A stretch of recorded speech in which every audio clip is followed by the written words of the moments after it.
जय श्री कृष्णा दोस्तों। आप सभी दोस्तों का दिन शुभ और मंगलमय हो।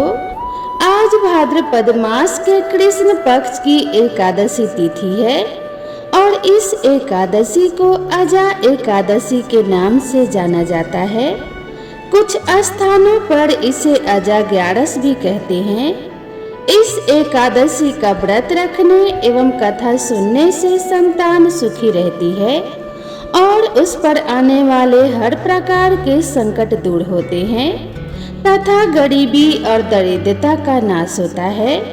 तो आज मैं आप सभी को सुनाने जा रही हूँ अजा एकादशी की बड़ी ही दुर्लभ कथाएं। किंतु कथा सुनते समय एक बात का विशेष ध्यान रखिएगा कि इन कथाओं को आधा अधूरा छोड़ने की गलती बिल्कुल मत कीजिएगा, क्योंकि कथा को आधा अधूरा सुनने से पूर्ण फल प्राप्त नहीं होता और भक्तों को पाप का भागी बनना पड़ता है। तो आइए बड़ी ही श्रद्धा और प्रसन्न चित्त मन से इन कथाओं को पूरा सुनते हैं।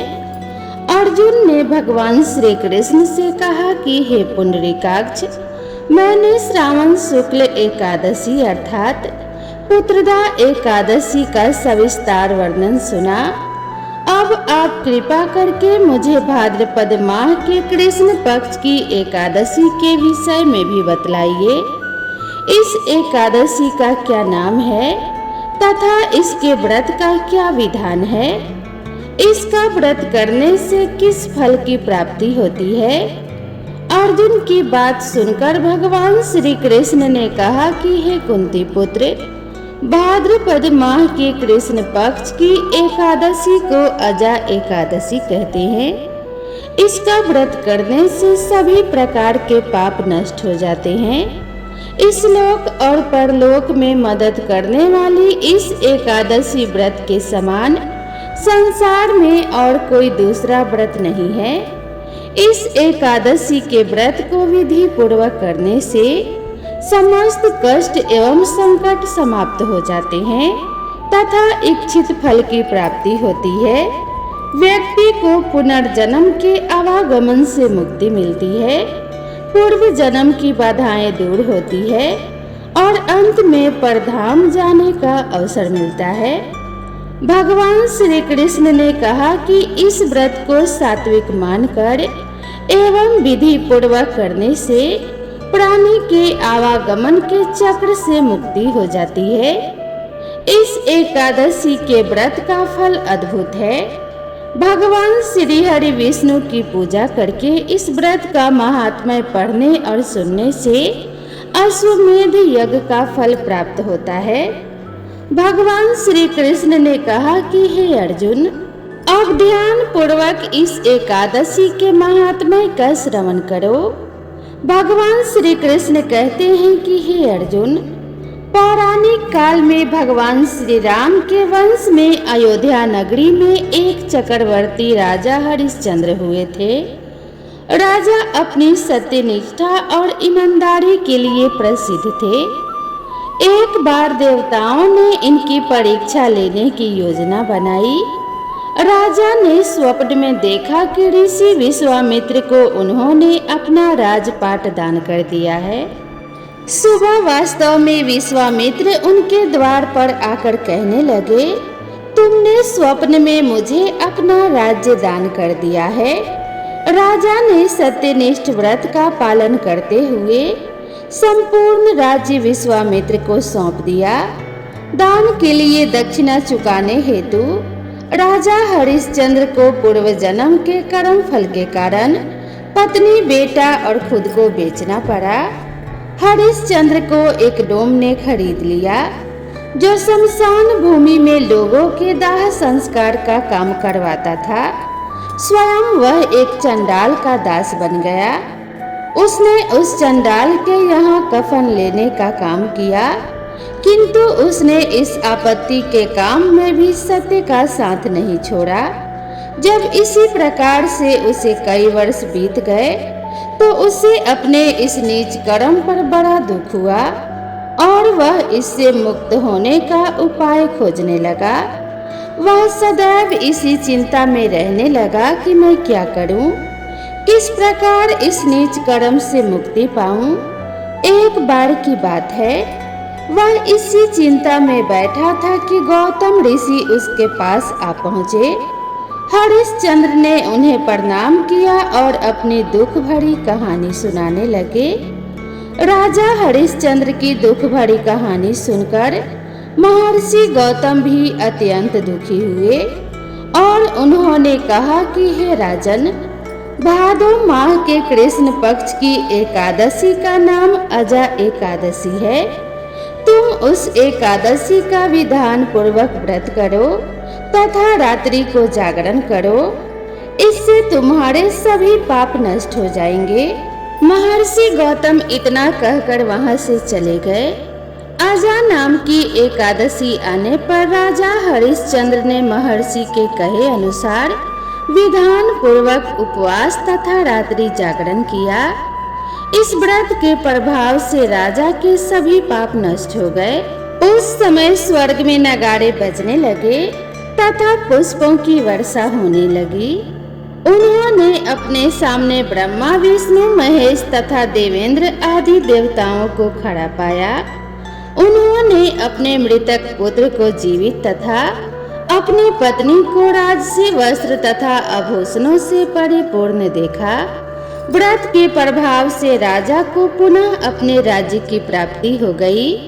वास्तव में एक ऋषि ने राजा की परीक्षा लेने के लिए यह सब कौतुक किया था, परंतु अजा एकादशी व्रत के प्रभाव से ऋषि द्वारा रची गई सारी माया समाप्त हो गई और अंत समय में हरिश्चंद्र अपने परिवार सहित स्वर्गलोक को गए। हे राजन, यह सब अजा एकादशी व्रत के प्रभाव से हुआ था।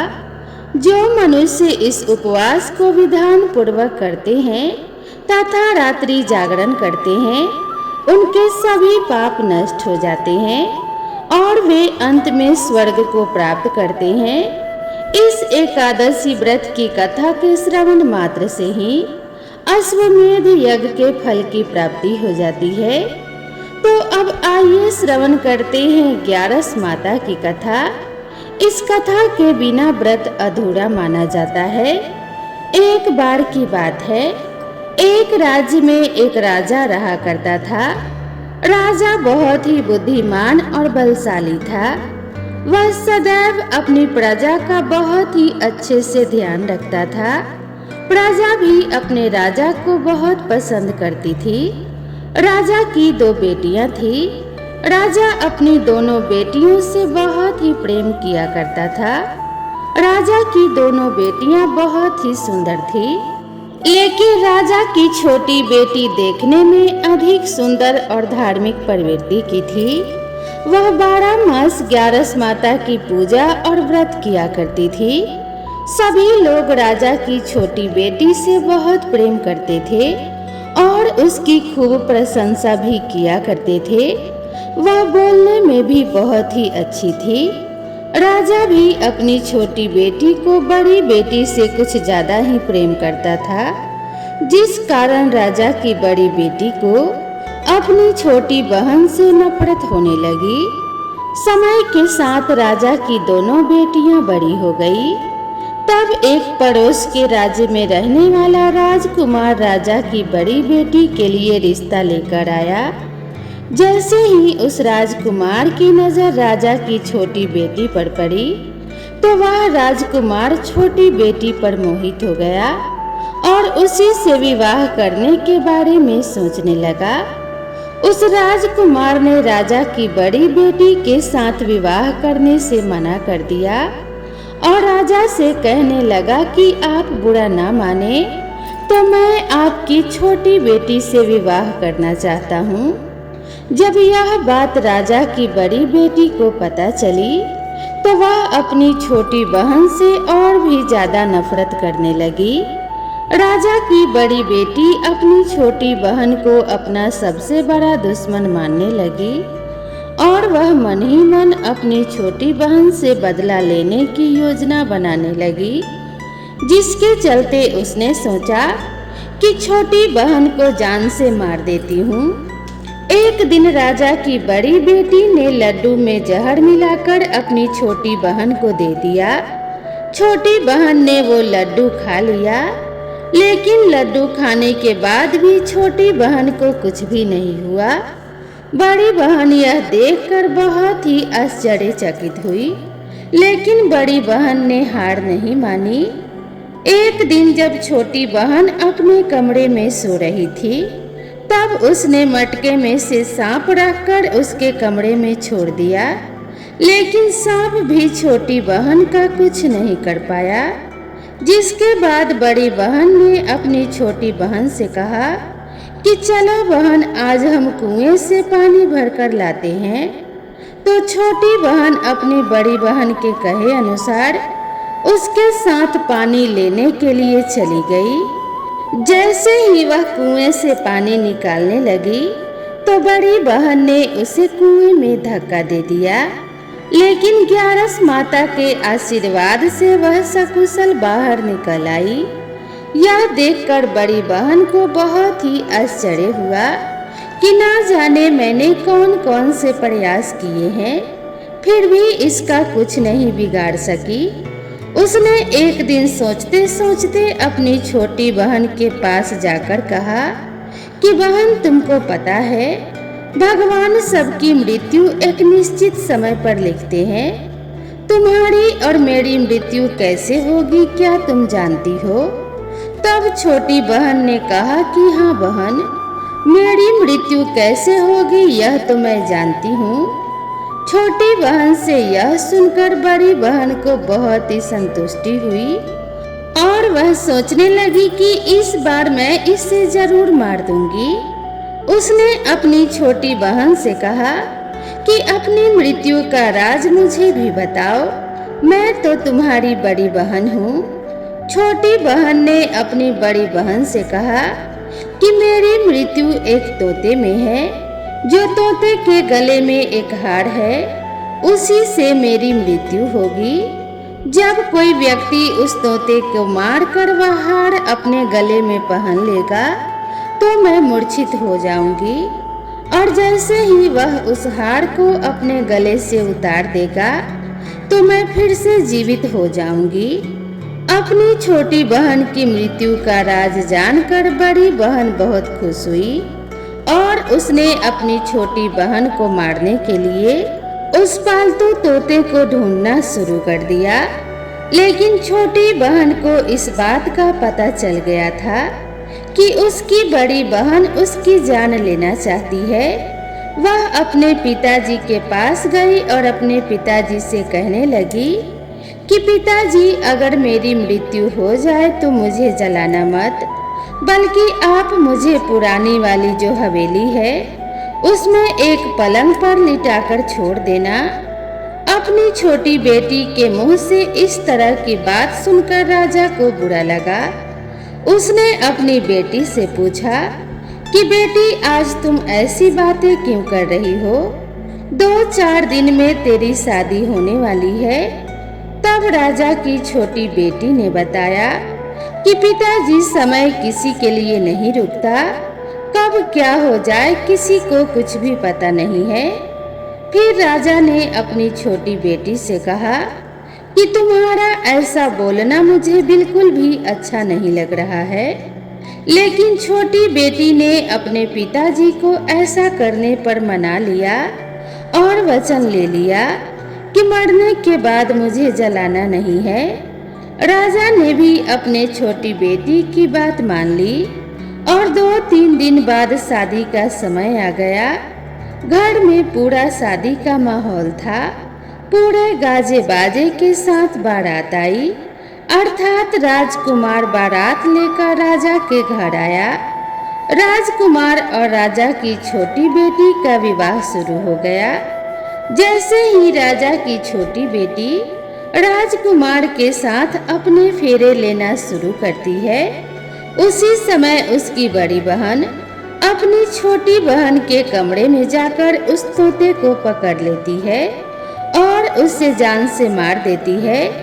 तोते के गले में जो हार था उसे वह अपने गले में धारण कर लेती है। जैसे ही बड़ी बहन ने हार को अपने गले में डाला तो उधर छोटी बहन के 3.5 फेरे ही पूरे हुए थे और वह बेहोश होकर गिर गई। इसके बाद राजा ने बड़े बड़े नीम हकीम को बुलाया और अपनी छोटी बेटी का इलाज करने को कहा। राजा ने कहा कि जो कोई भी मेरी बेटी को सही कर देगा, उसका इलाज कर देगा, मैं उसको मुंह मांगा इनाम दूंगा। राजा की बात सुनकर वैद्य ने जब छोटी बेटी का इलाज करना शुरू किया तो राजा को बताया कि आपकी छोटी बेटी ना तो जीवित है और ना ही मरी हुई है। मैंने तो अपने पूरे जीवन में ऐसा पहली बार देखा है।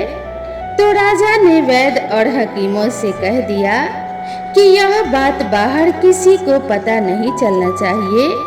अगर तुमने यह बात किसी और को बताई तो हम तुम्हें फांसी की सजा दे देंगे। राजा अपनी छोटी बेटी को पुराने महल में ले जाकर एक पलंग पर लेटा देता है और वहां पर कुछ सैनिकों को तैनात कर देता है और स्वयं अपने महल पे चला आता है। राजा की बड़ी बेटी ने अपने पिताजी के पास जाकर कहा कि अगर यह शादी संपन्न नहीं हुई तो आपकी इज्जत का क्या होगा। अगर आप कहो तो मैं आपकी इज्जत बचाने के लिए राजकुमार से शादी कर लेती हूँ। राजा ने अपनी बड़ी बेटी की बात मानकर छोटी बेटी के कपड़े बड़ी बेटी को पहना दिए और मंडप पर भेज दिया। लेकिन राजकुमार यह जान गया था कि यह राजा की छोटी बेटी नहीं है, तो उसने शादी करने से इनकार कर दिया। लेकिन वहां पर आए सभी लोगों ने राजकुमार को शादी करने के लिए मजबूर कर दिया और राजा की बड़ी बेटी से उस राजकुमार की शादी करवा दी। बचे हुए 3.5 फेरे बड़ी बेटी के साथ करवा दिए गए। उसके बाद राजकुमार राजा की बड़ी बेटी को अपने महल ले गया। राजकुमार राजा की बड़ी बेटी से न तो बात करता था और ना ही उसे पसंद करता था और ना ही उसके कमरे में जाता था। राजकुमार ने यह फैसला ले लिया कि मैं राजा की छोटी बेटी को ढूंढ कर ही रहूंगा। वह रात दिन उसे ढूंढता हुआ इधर उधर घूमने लगा। एक दिन राजकुमार ने अपने घोड़े पर सवार होकर राजा के पुराने महल के पास पहुंच गया, जहां पर उसने कुछ सैनिकों को देखा। महल के पास पहुंचकर राजकुमार ने जब महल को ध्यान से देखा तो वह समझ गया कि यह तो मेरे ससुर जी का पुराना महल है।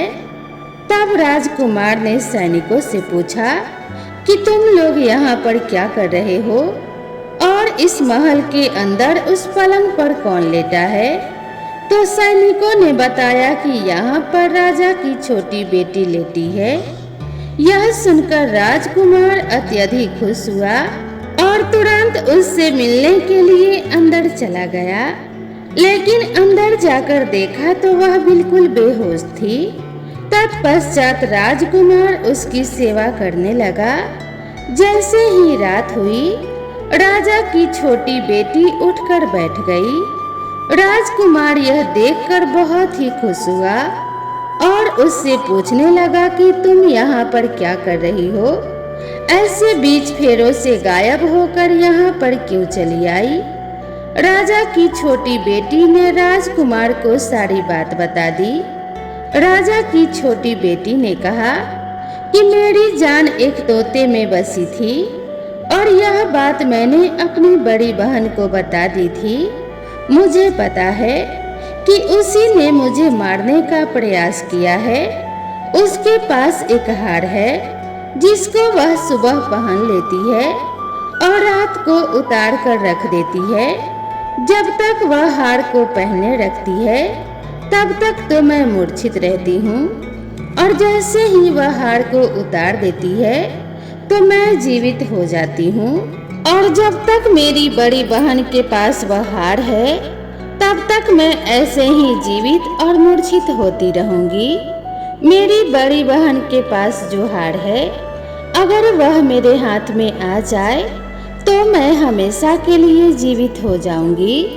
राजकुमार यह बात सुनकर राजा की छोटी बेटी के पास रहने का निर्णय ले लेता है और बचे हुए फेरे लेकर अपने विवाह को भी पूरा करता है और छोटी राजकुमारी के पास रहने लगता है। ऐसा करते करते काफी समय बीत गया तथा राजा की छोटी बेटी गर्भवती हो गई। एक दिन राजकुमार को किसी काम से बाहर जाना पड़ा तो पीछे से राजा की छोटी बेटी के पेट में बहुत जोरों से दर्द होने लगा। उसने उस समय ग्यारस माता का आवाहन किया, जिसके बाद ग्यारस माता वहां पर प्रकट हुई और उन्होंने उसके दर्द को दूर किया तथा एक सुंदर पुत्र को राजकुमारी ने जन्म दिया। जब आधी रात को राजकुमार बाहर से आया तो उसने ग्यारस माता को देखा तो वह बहुत ही ज्यादा आश्चर्यचकित हुआ और उसने तुरंत ग्यारस माता को प्रणाम किया। ग्यारस माता ने राजकुमार से कहा कि जब तुम्हारा बेटा 5 वर्ष का हो जाएगा तो तुम अपने पत्नी का हार लाकर इसके गले में डाल देना। उसके बाद यह हमेशा के लिए जीवित हो जाएगी। समय बीतता गया और राजकुमार का बेटा 5 साल का हो गया। एक दिन राजकुमार को फिर किसी काम से बाहर जाना पड़ा। उसने अपने बेटा से कहा कि तुम अपनी माता का ध्यान रखना, मैं शाम तक लौट आऊंगा। जैसे ही राजकुमार वहां से बाहर निकला तो बड़ी बहन के सैनिकों ने उसे देख लिया और बड़ी बहन को जाकर सारी बात बता दी। जिसके बाद बड़ी बहन अपनी छोटी बहन के पुत्र को वहां से उठवा लेती है और उससे जान से मरवा देती है। उसके 2 टुकड़े करवाए और पहले टुकड़े को चक्की के पास छुपा दिया और दूसरा टुकड़ा अपने पलंग के नीचे रख लिया। यह देखकर ग्यारस माता ने भिखारन का रूप धारण किया और उसके घर गई और भिक्षा मांगने लगी। बड़ी बहन ने अपने नौकरों से कहा कि जाओ और भिखारन को भिक्षा दे दो, लेकिन जैसे ही नौकर ग्यारस माता को भिक्षा देने के लिए जाते हैं तो ग्यारस माता उनसे भिक्षा लेने से मना करती हैं और कहती हैं कि मैं तुम्हारी रानी से ही भिक्षा लूंगी। नौकर ने अंदर जाकर कहा कि वह हमसे भिक्षा नहीं ले रही है, बोल रही है कि मैं रानी से ही भिक्षा लूंगी। जब बड़ी बहन स्वयं भिक्षा देने के लिए भिखारन बनी ग्यारस माता के पास आती है तो उससे पहले ही ग्यारस माता एक बिल्ली का रूप बनाकर उसके कमरे में चली जाती है। वहां पर जो छोटी बेटी के पुत्र का एक टुकड़ा था वह उसे उठा लेती है और दूसरा चक्की के पास से उठाकर उसे जीवित कर देती हैं और वहां से लेकर चली जाती हैं। ग्यारस माता राजकुमार को सारी बात बताकर उन्हें उसका बेटा सौंप देती हैं। राजकुमार अपने बेटे को लेकर उस बड़ी बहन के पास जाता है और उससे कहता है कि इस बच्चे का अच्छे से ध्यान रखना। अगर तुम इस बच्चे का अच्छे से ध्यान रखोगी तो ही मैं तुमसे बात करूंगा, वरना यहाँ से चला जाऊंगा। एक दिन राजकुमार ने अपने बेटे से कहा कि तुम ऐसा करो, तुम्हारी बड़ी माँ के गले में जो हार है उस हार को मांग लो। तुम्हारे जिद की वजह से वह हार तुम्हें दे देगी। अपने पिताजी के कहे अनुसार लड़का अपनी बड़ी माँ के पास जाकर कहता है कि बड़ी माँ, मुझे तुम्हारे गले का हार चाहिए। यह सुनकर उसकी माँ को पहले तो बहुत गुस्सा आता है, पर उसको याद आता है कि राजकुमार ने कहा है कि अगर मैं इस बच्चे का अच्छे से ध्यान रखूंगी तो ही वह मुझसे बात करेंगे। वह सोचती है कि छोटी बहन अब तक तो मर गई होगी और उसे जला भी दिया होगा, अब कौन सी वह जिंदा होने वाली है।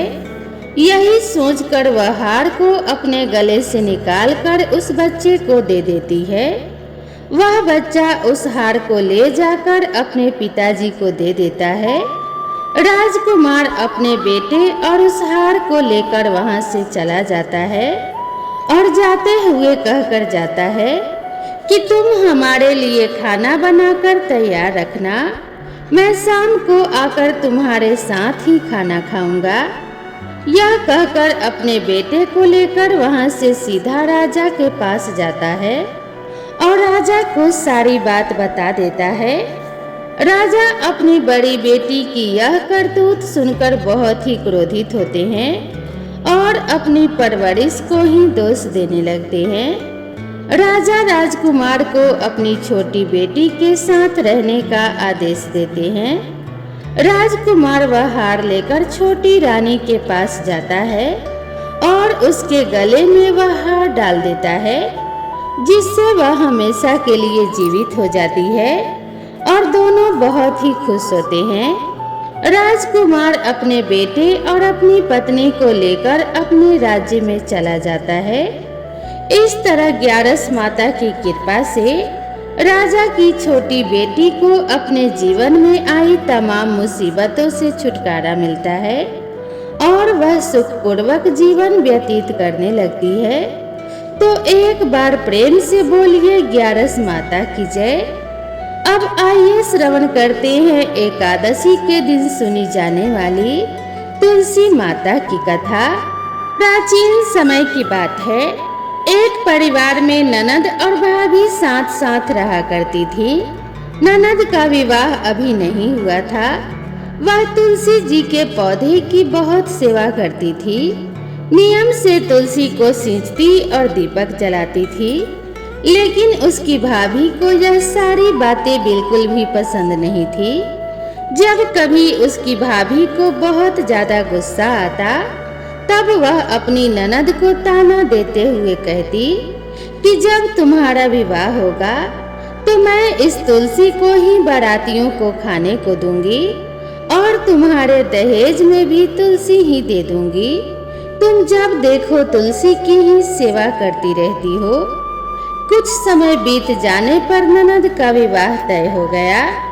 विवाह के दिन भाभी ने अपने कहे अनुसार बारातियों के सामने तुलसी का वह गमला फोड़ दिया जिसकी सेवा उसकी ननद किया करती थी और तुलसी के पत्ते खाने के लिए कहा। तुलसी जी की कृपा से वह फूटा हुआ गमला कई सारे स्वादिष्ट पकवानों में बदल गया। भाभी ने गहनों के नाम पर तुलसी जी की मंजरी से बने हुए गहने अपने ननद को पहना दिए। देखते ही देखते तुलसी जी की मंजरी से बने वह गहने सुंदर सोने जवाहरात में बदल गए। इतना ही नहीं, भाभी ने मारे क्रोध के वस्त्रों के स्थान पर तुलसी का जनेऊ रख दिया और वह भी सुंदर रेशमी वस्त्रों में बदल गया। अब जब ननद अपनी ससुराल में पहुंची तो ससुराल में तो उसके दहेज की बहुत प्रशंसा हुई। यह बात भाभी के कानों तक भी पहुंची तो उससे बड़ा आश्चर्य हुआ। उसने सोचा कि उसने तो ननद के गहने कपड़े और जनेऊ तक तुलसी जी के ही रखे थे और तुलसी जी की मंजरी रखी थी। यह सब जानकर भाभी को बहुत आश्चर्य हुआ। अब उसे तुलसी की पूजा का महत्व समझ में आ गया था। उस भाभी की भी एक बेटी थी। तब वह अपनी बेटी से कहने लगी, बेटी तुम भी तुलसी की सेवा किया करो, तुम्हें भी तुम्हारी बुआ की तरह फल मिलेगा। वह जबरदस्ती अपनी बेटी से तुलसी की सेवा करने को कहा करती, लेकिन बेटी का मन तो तुलसी की सेवा में लगता ही नहीं था। धीरे धीरे समय बीता, भाभी की लड़की बड़ी हो गई। अब उसके विवाह का समय आ गया।